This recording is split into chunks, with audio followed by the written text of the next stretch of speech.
The cold darkness of space stretched endlessly around the massive crystal ship as Admiral Crixtel moved through its gleaming corridors.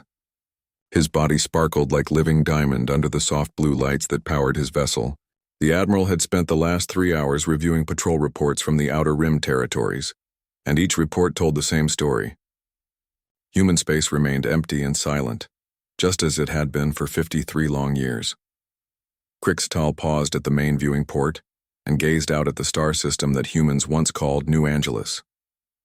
The third planet had been home to 12 million humans before the Great Silence began. Now it was just another dead rock floating in the void. The orbital stations that once buzzed with activity hung like broken toys against the black sky. No lights flickered in their windows. No ships moved between their docking bays. Even the automated distress beacons had fallen silent decades ago. The HFY Empire had claimed the system along with 47 other former human colonies. It was good territory with rich mineral deposits and 3 habitable worlds.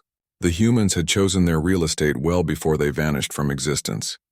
Crixtel felt a familiar satisfaction as he thought about how his people had benefited from humanity's mysterious disappearance. The galaxy was more peaceful now without those aggressive mammals stirring up trouble everywhere they went. Behind Crixtel, his communications officer approached with careful steps. The young HFY's crystal form pulsed with nervous energy as he delivered his report. Long-range sensors had detected no unusual activity in the system. Trade routes remained clear. The mining operations on the asteroid belt proceeded without incident. Everything was exactly as it should be in this corner of space that once belonged to humanity. What neither Crixtel nor his crew knew was that they were being watched. Deep within the asteroid field that his ships regularly patrolled, something had been hiding for over 5 decades. The asteroid designated XK-739 looked exactly like every other chunk of rock and ice floating in the belt. Its surface showed the same impact craters and mineral deposits that sensors expected to find. But beneath that carefully crafted exterior lay humanity's greatest secret. The USS Liberty stretched for nearly 2 kilometers through the hollowed-out interior of the fake asteroid. Her hull was painted in advanced stealth materials that absorbed every form of radiation the HFY used for detection. Her engines ran cold and silent. Her communications array operated on frequencies that no known alien species had ever discovered. For 53 years she had watched and waited, while the galaxy celebrated humanity's extinction. Captain Jake Morrison stood on the Liberty's bridge and studied the tactical display, showing Crixtel's patrol fleet. His weathered face showed the strain of decades spent in hiding, but his eyes burned with quiet determination. Morrison had been a young lieutenant when Operation Lazarus began. Now he commanded the most advanced ship humanity had ever built and carried, the hopes of his entire species on his shoulders. Lieutenant Amy Rodriguez sat at the sensor station monitoring the HFY ships as they completed their patrol route.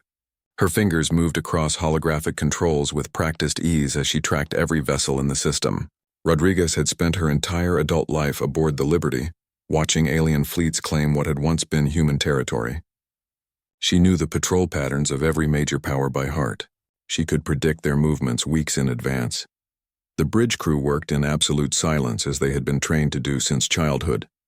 Every person aboard the Liberty understood that a single careless transmission or energy spike could expose their location and doom humanity's greatest gamble.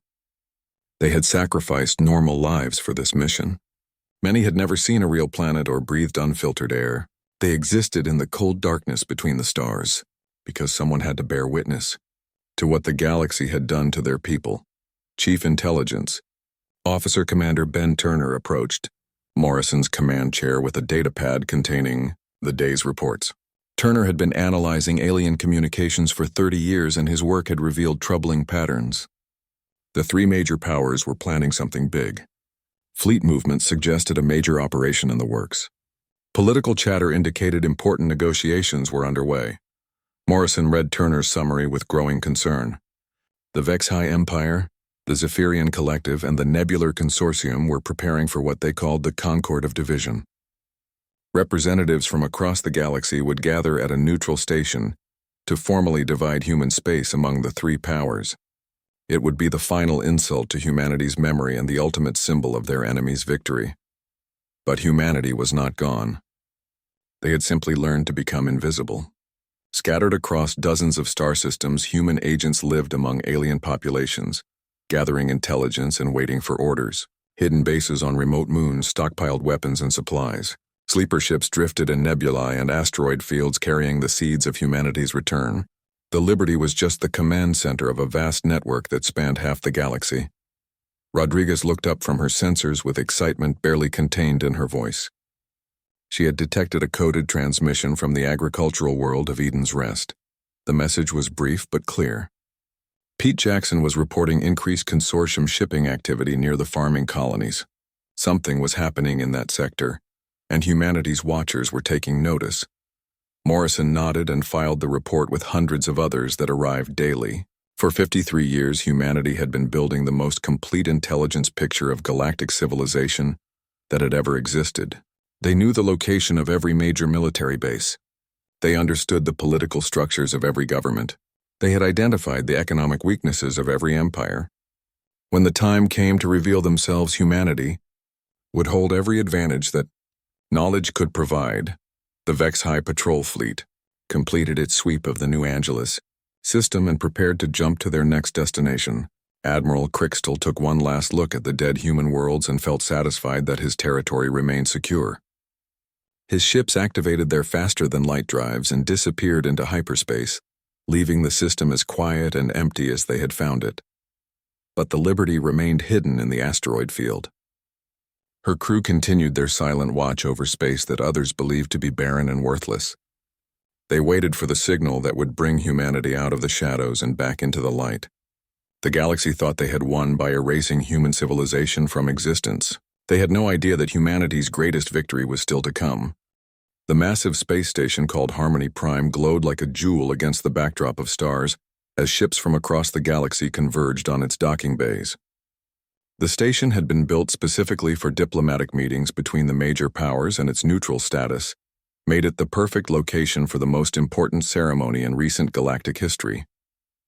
Representatives from dozens of species traveled through hyperspace to witness the formal division of what had once been human territory. Ambassador Theranis of the Zephyrian Collective stood in her luxurious quarters aboard the station and reviewed the treaty documents one final time. Her insectoid features clicked with satisfaction as she read through the clauses that would grant her people control over 17 former human star systems. The elimination of humanity had been the best thing to happen to galactic politics in centuries. Those unpredictable mammals had caused nothing but trouble with their rapid expansion and aggressive trading practices. The ambassador's aide entered the room carrying news from the home colonies. Zephyrian mining operations in former human space were exceeding all projections. The humans had left behind significant infrastructure that required only minor modifications to serve their new owners. Orbital refineries processed asteroid materials around the clock. Automated factories continued producing goods using human-designed systems.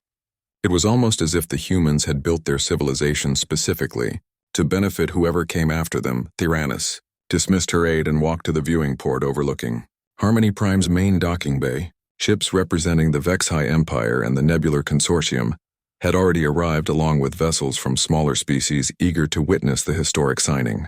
The ceremony would begin in 6 hours with speeches from the three major powers, followed by the formal placement of their seals on the treaty. After 53 years of informal occupation, the division of human space would finally become official. What Theranis could not see were the human eyes watching her every move. Hidden among the station's maintenance staff, Lisa Carter worked her way through the lower levels, checking environmental systems and recording everything she observed. Carter had spent 15 years living among the amphibian aquarii species, perfecting her disguise as a simple engineer.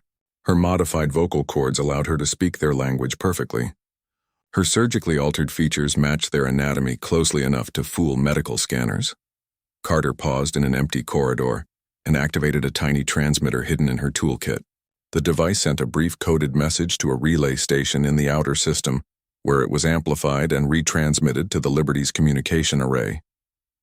The message contained detailed intelligence about security arrangements aboard Harmony Prime, along with the exact schedule for the upcoming ceremony.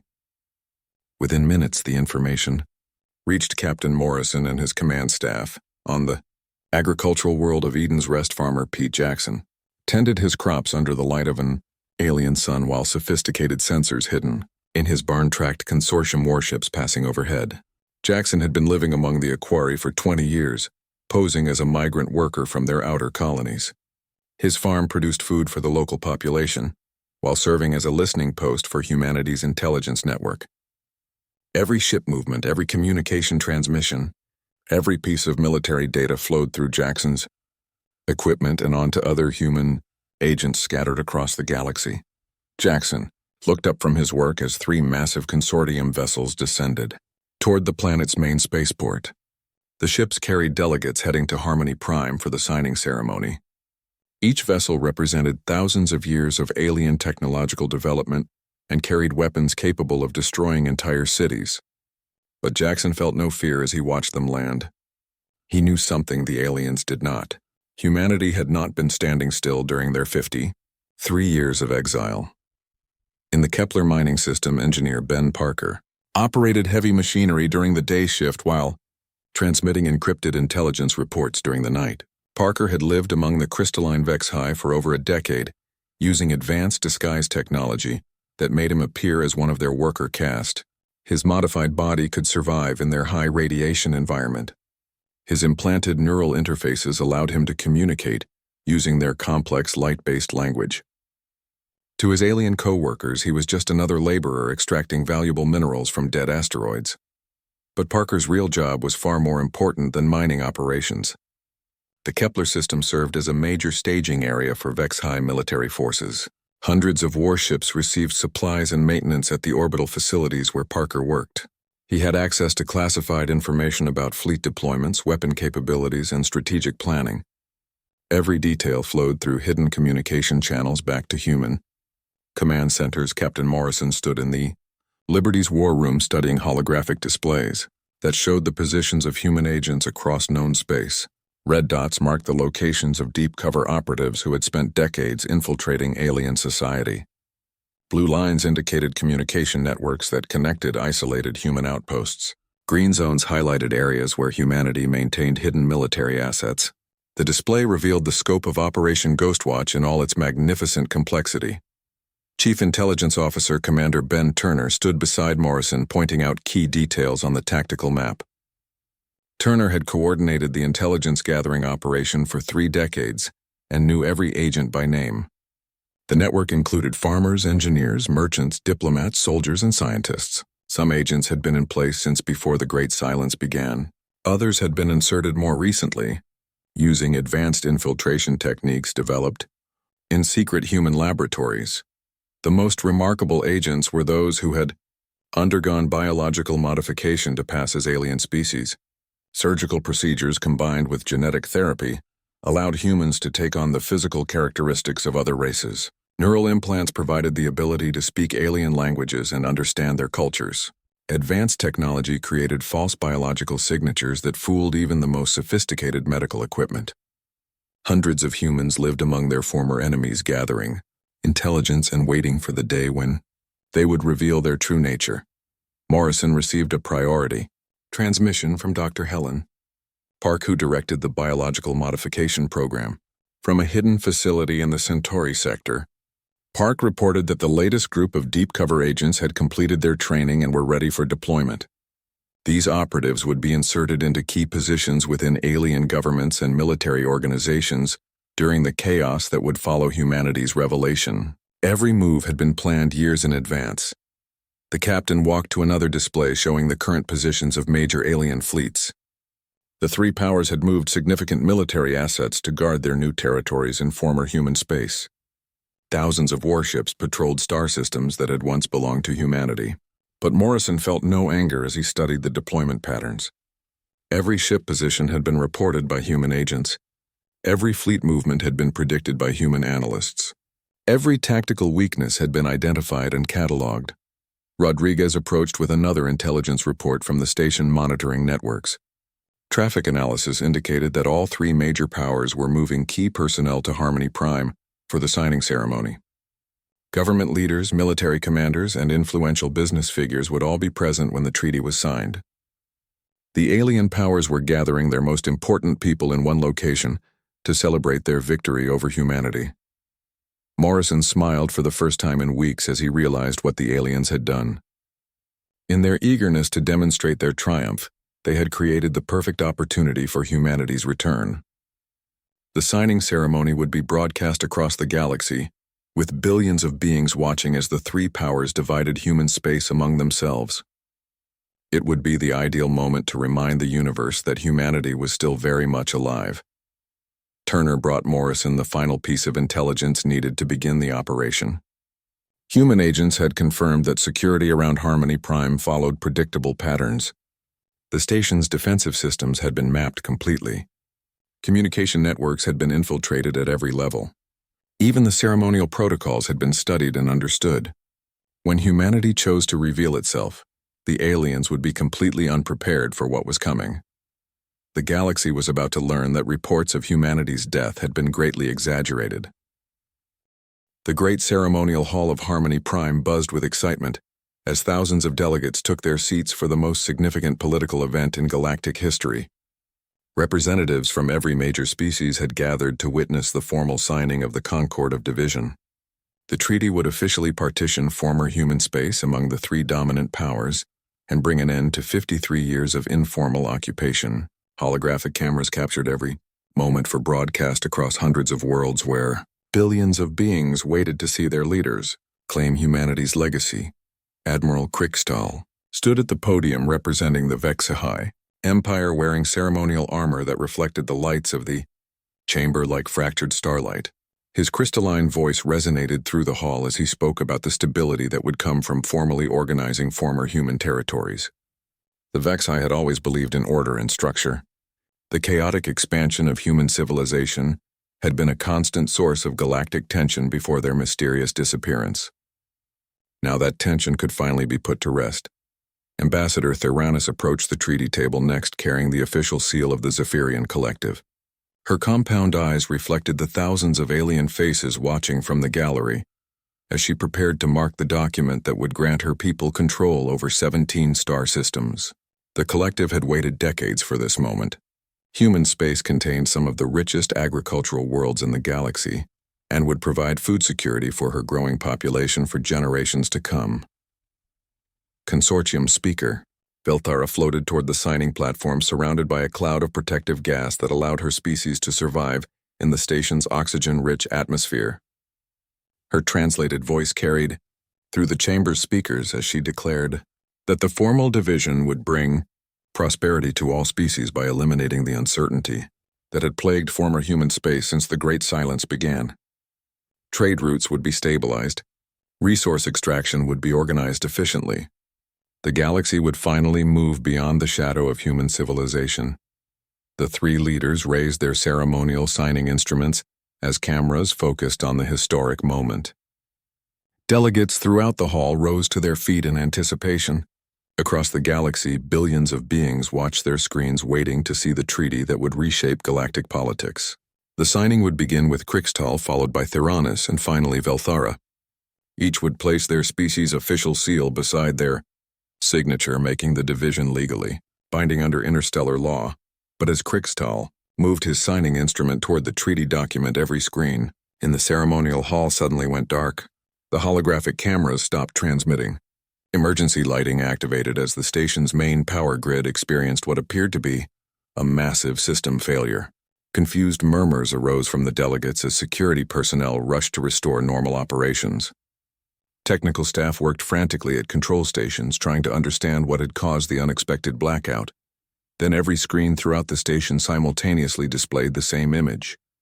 The seal of the United Earth Federation appeared against a blue background, featuring the silhouette of humanity's home world. Gasps of shock echoed through the ceremonial hall as thousands of aliens stared at a symbol they had not seen for over 50 years. Many younger delegates had never seen the human emblem before and did not understand its significance, but older representatives remembered the blue and white banner that had once flown over dozens of worlds.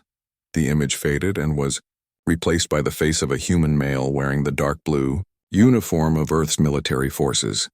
Captain Jake Morrison looked directly into the cameras with calm determination as he began to speak. His words were automatically translated into hundreds of alien languages, and broadcast simultaneously across every major communication network in the galaxy. No government could block the transmission. No military could jam the signal. Humanity had taken control of galactic communications and was speaking directly to every civilized world. Morrison's opening words sent shockwaves through the assembled delegates and across the galaxy. Humanity was not extinct. They had not vanished mysteriously into the void. They had been watching and waiting for over 50 years while alien powers celebrated their supposed victory. The captain's voice remained steady as he explained that reports of humanity's death had been carefully orchestrated, deception designed to hide their true activities from galactic observation. As Morrison continued his broadcast, the true scope of humanity's survival became apparent. On Vex-High military installations across 17 star systems, human maintenance workers suddenly dropped their disguises and began systematic sabotage of critical systems. Soldiers who had served loyally in alien armies for decades revealed their true identities as they disabled weapons platforms and communication arrays. The Crystalline Warriors discovered that some of their most trusted personnel had been human agents gathering intelligence and preparing for this moment. In Zephyrian government buildings throughout the collective human advisors who had provided counsel for years simultaneously revealed themselves as intelligence operatives. Diplomatic staff who had helped negotiate trade agreements and territorial disputes turned out to be deep cover agents reporting every detail back to human command centers. The insectoid leadership found that their most sensitive government secrets had been compromised for decades by humans who had gained their complete trust. Across Consortium space, the revelation was even more shocking. Humans had somehow disguised themselves as the gaseous beings who ruled that territory. Despite the radical biological differences between the species, advanced technology had allowed human agents to infiltrate every level of Consortium society, including positions close to the highest leadership. Trade routes that the Consortium believed they controlled had actually been monitored and influenced by human operatives for years. The signing ceremony at Harmony Prime descended into chaos as delegates realized the magnitude of what was happening. Security forces tried to maintain order, but found that many of their own personnel were human agents in disguise. The station's defensive systems went offline as human technicians activated hidden override codes. Communication networks that had seemed perfectly secure were revealed to be completely compromised by human infiltrators. Admiral Crickstall stared at his tactical displays in disbelief as reports flooded in from across Vex-High space. Military bases that had operated normally for decades were suddenly experiencing coordinated equipment failures. Ships that had patrolled former human territory for years found their navigation systems corrupted and their weapons offline. The most protected installations in the Empire were reporting security breaches by personnel who had passed every background check and loyalty screening. Ambassador Theranos received similar reports from collective territory. Agricultural facilities that fed billions of her people were under the control of humans who had posed as simple farmers for decades. Transportation networks that moved goods between star systems had been monitored and could be disrupted at will by human agents embedded throughout the infrastructure. The collective's entire economic foundation rested on systems that humans had been secretly controlling.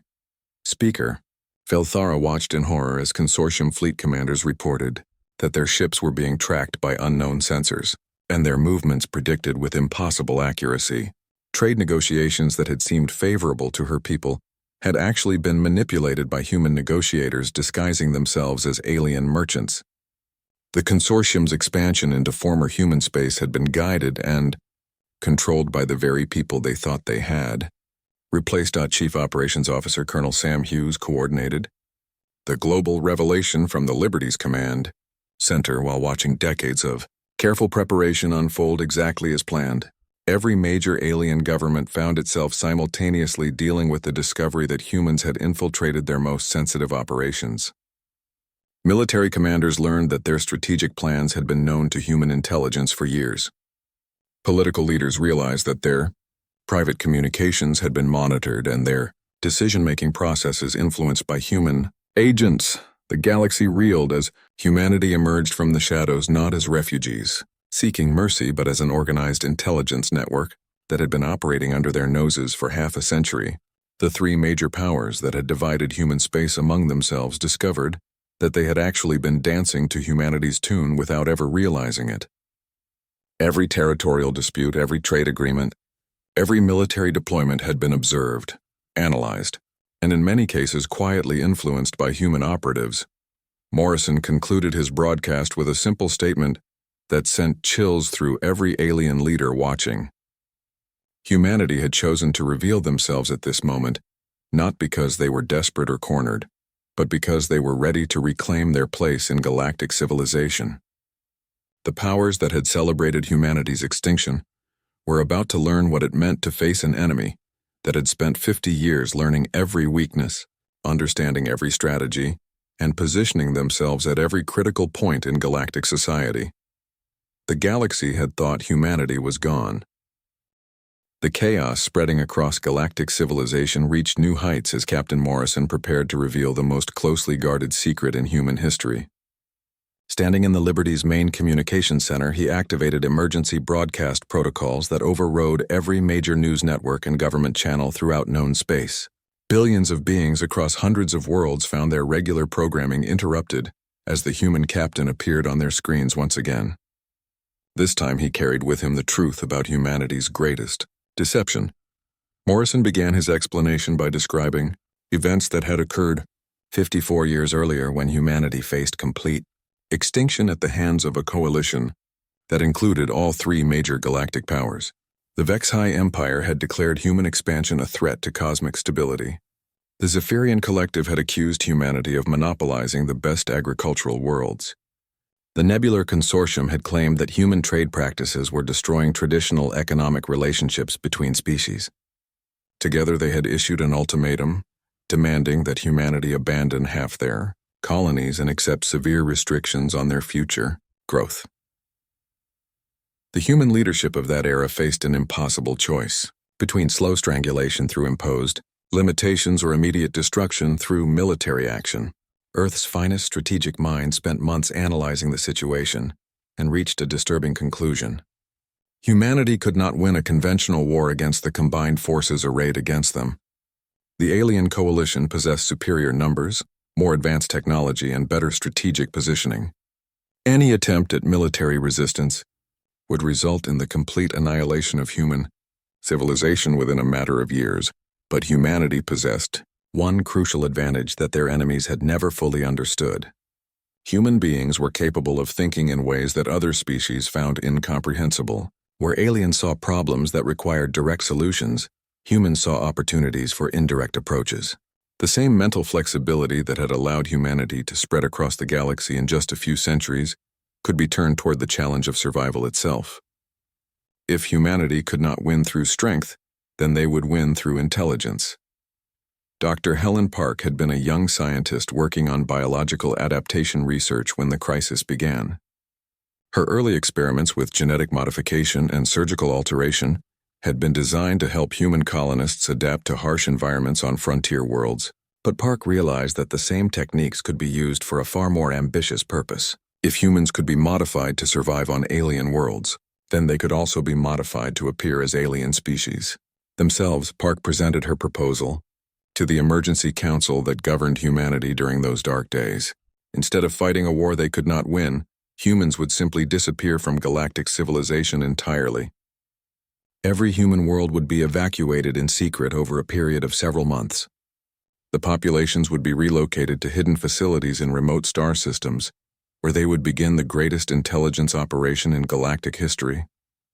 Selected volunteers would undergo biological modification to assume the identities of other species and infiltrate alien society at every level. Gio, plan that became known as Operation Lazarus, required incredible sacrifice from every human being alive. Families were separated as parents underwent dangerous surgical procedures to disguise themselves as aliens, while their children were sent to hidden colonies for safety. Entire communities abandoned the worlds they had spent generations building to live in underground facilities on barren planets. Scientists and engineers worked around the clock to develop the technology needed to make the deception believable to advanced alien sensors. The evacuation itself was a masterpiece of logistical planning that took place over 8 months without any alien government detecting the massive movement of people and equipment. Human ships operating under false identification codes transported millions of civilians to prepared hiding places throughout the galaxy. Automated systems were left running on abandoned colonies to maintain the illusion of normal activity while the last human inhabitant slipped away in the darkness between stars. The final phase of Operation Lazarus was the most dangerous part of the entire plan. Robotic duplicates and holographic projections maintained the appearance of normal human activity on every colony world, while the real populations completed their evacuation. These artificial inhabitants conducted business with alien traders, sent diplomatic messages to foreign governments, and even engaged in casual conversations with visiting dignitaries. The deception held until the predetermined moment when all human activity suddenly ceased and the galaxy discovered empty worlds, where thriving civilizations had existed just days before. Morrison paused in his narrative to let the full implications sink in across the watching galaxy. The mysterious disappearance of humanity that had puzzled scientists and philosophers for 53 years had been a carefully orchestrated illusion. There had been no plague, no natural disaster, no intervention by unknown forces. Humanity had simply chosen to vanish rather than accept defeat and had spent the following decades preparing for their eventual return. The years immediately following the Great Silence had been the most difficult period in human history. Millions of people lived in cramped underground facilities while construction crews built more permanent hidden colonies throughout the galaxy. Children grew up without ever seeing natural sunlight or breathing unfiltered air. Adults worked in dangerous conditions to establish the infrastructure needed to support humanity's long-term survival. Many died from accidents, disease, or the psychological stress of living in perpetual hiding. But humanity endured and eventually began to thrive in their secret exile. Hidden research facilities developed technologies that were decades ahead of anything possessed by alien civilizations. Biological modification techniques allowed human agents to pass undetected among dozens of different species. Advanced communication systems created an intelligence network that spanned half the galaxy. Manufacturing centers produced equipment and weapons that would give humanity decisive advantages when they chose to reveal themselves. The infiltration phase of Operation Lazarus began 5 years after the Great Silence, when the first modified human agents took positions within alien society. These early operatives had to establish false identities, learn alien languages and customs, and begin the slow process of working their way into positions of trust and authority. Many spent decades building relationships with alien colleagues while secretly reporting every detail of their host civilization back to human intelligence centers. Park had overseen the biological modification of over 10,000 human volunteers who underwent surgical procedures that altered their physical appearance to match various alien species. Neural implants allowed them to speak alien languages perfectly and understand cultural nuances that would have betrayed unmodified humans. Advanced biosynthetic materials created false biological signatures that fooled even the most sophisticated medical scanners used by alien security services. The success of these deep cover agents exceeded all expectations, as they gradually gained access to the most sensitive information possessed by alien governments and military organizations. Human operatives served as advisors to alien leaders, worked as engineers on classified military projects, and even held positions within intelligence agencies tasked with monitoring potential human survivors. The very people charged with watching for signs of humanity's return were themselves human agents reporting to their hidden commanders. Morrison revealed that some of the most trusted figures in alien society had been human operatives for decades.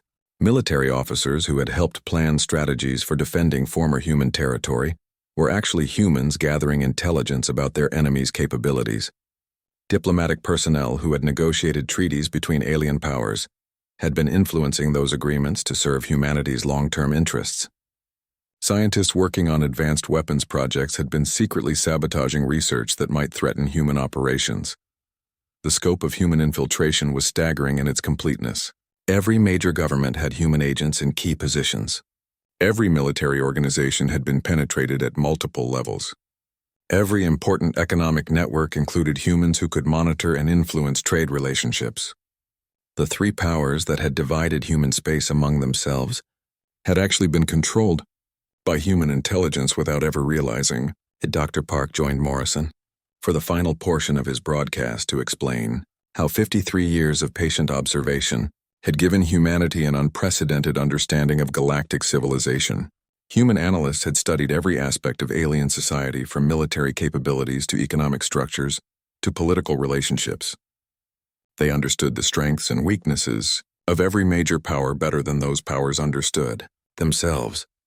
The galaxy watched in stunned silence as Morrison concluded his revelation by explaining that humanity's return was not an act of desperation by a defeated people seeking revenge. It was the carefully planned culmination of the most sophisticated intelligence operation in galactic history. The revelation of humanity's survival and their decades-long deception sent shockwaves through every corner of galactic civilization as governments struggled to comprehend the magnitude of their intelligence failure. In emergency sessions across hundreds of worlds, alien leaders tried to assess the damage, while human agents embedded within their own organizations continued reporting their every move back to humanity's command centers.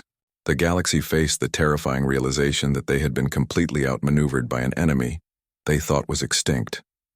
Captain Morrison stood before the main view screen aboard the USS Liberty as human fleets began decloaking throughout former human space. The ships that emerged from their hiding places were unlike anything the galaxy had seen before. 53 years of secret technological development had produced vessels that incorporated advances in propulsion, weapons, and defensive systems that made them superior to anything in the alien arsenals. Sleek hulls reflected starlight as hundreds of human warships took positions around strategic targets throughout the galaxy. The sight of humanity's hidden fleet was enough to convince even the most stubborn alien commanders that resistance would be futile. Admiral Krikstal watched from his flagship as human vessels surrounded every major Vex-High installation in former human territory. His tactical officers reported that the human ships possessed energy signatures they had never encountered before.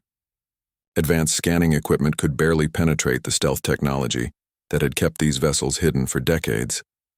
The crystalline admiral realized that his forces were facing an enemy whose capabilities far exceeded their own. Ambassador Theranos received similar reports from collective military commanders throughout their occupied territories. Human ships had appeared simultaneously at every strategic location, demonstrating a level of coordination that spoke to decades of careful planning. The vessels moved with precision that indicated their crews possessed intimate knowledge of local space conditions and defensive installations. Theranos understood that humanity had been preparing for this moment since the day they vanished from galactic view. Consortium Speaker Velthara found herself in the most precarious position of all as human fleets moved to surround gas giant facilities that were essential to her people's survival. The speaker realized that humanity could eliminate the consortium entirely simply by disrupting the atmospheric processing stations that allowed her species to live outside their home system. But the human ships took defensive positions around these facilities rather than threatening them directly, suggesting that humanity's intentions were more sophisticated than simple revenge. Morrison activated galaxy-wide communication networks that human agents had been quietly controlling for years as he prepared to address the three major powers and their allies. His image appeared simultaneously on government screens, military displays, and public communication systems throughout civilized space. The captain's calm demeanor contrasted sharply with the chaos and panic spreading through alien command centers as leaders struggled to respond to humanity's overwhelming strategic advantage. The human fleet commander began his address by acknowledging that humanity possessed the capability to destroy their former enemies entirely. Every major military installation was surrounded by superior forces. Every government center was within range of human weapons. Every economic hub could be captured or eliminated at will. The galaxy's three dominant powers found themselves completely at the mercy of the species they had attempted to erase from existence 53 years earlier. But Morrison surprised the watching galaxy by offering terms that were far more generous than anyone expected. Humanity did not seek the complete destruction of the powers that had forced them into exile. Instead, they proposed a new arrangement that would benefit all species while ensuring that humanity's interests were protected. The three major powers could retain most of their territories and maintain their existing governments under a new framework of galactic cooperation guided by human oversight. Chief Diplomatic Officer Rebecca Stone joined Morrison on the bridge as he outlined humanity's demands for the new galactic order. The existing territorial divisions would be recognized with some modifications to return certain strategically important systems to human control. Trade relationships would be restructured to eliminate the monopolistic practices that had enriched the major powers at the expense of smaller species. Military forces would be reorganized under treaties that prevented any single power from threatening galactic stability. Stone explained that humanity's 5 decades of observation had revealed systemic injustices throughout galactic civilization that the new order would address. Minor species that had been exploited by the major powers would receive protection and representation in galactic affairs. Resource extraction would be regulated to prevent environmental destruction on inhabited worlds. Diplomatic processes would be reformed to give all species a voice in decisions that affected their territories. The most significant change would be the establishment of humanity as the ultimate arbitrator of disputes between galactic powers. Human intelligence networks that had penetrated every government would continue operating to ensure compliance with the new agreements. Any attempt by the major powers to circumvent the new restrictions would be detected immediately and met with swift consequences. The galaxy would finally have the stable leadership it had lacked since humanity's original expansion began. Morrison made it clear that the three major powers had no realistic alternative to accepting humanity's terms. Their fleets were outgunned and outmaneuvered by human forces that had been preparing for this confrontation for decades. Their governments were compromised by human agents who knew their every plan before they made it. Their economies depended on trade routes and resource networks that humanity could disrupt at will. Resistance would result in their complete destruction, while cooperation would allow them to retain most of what they had gained.